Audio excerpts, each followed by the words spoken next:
Hi hello నమస్తే welcome to smart పొదరిల్లు. నువ్వు పప్పుని వేయించుకోవాలి.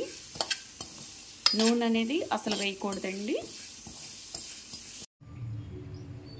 కూల్ అయిన తర్వాత మిక్సీ జార్లోకి ట్రాన్స్ఫర్ చేసుకుని ఒకసారి మిక్సీ చేసుకోవాలండి.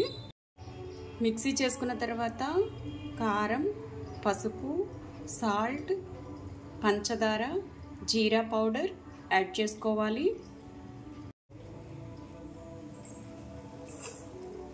తర్వాత ముందుగా నానబెట్టుకున్న చింతపండుని యాడ్ చేసుకోవాలి. తర్వాత గ్రైండ్ చేసుకోవాలి.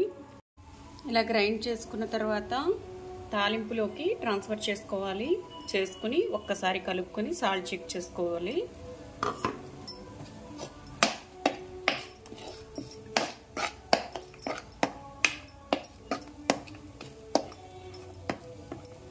ఇలా ప్రిపేర్ చేసుకున్న నువ్వుపప్పు చట్నీని మీరు రైస్లో తీసుకున్న, రోటీలో తీసుకున్న, దోశ, ఇడ్లీ మీరు దేంట్లో తీసుకున్నా కూడా చాలా బాగుంటుందండి. ఒక్కసారి మాత్రం సాల్ట్ చెక్ చేసుకోవాలి. తప్పకుండా ట్రై చేయండి.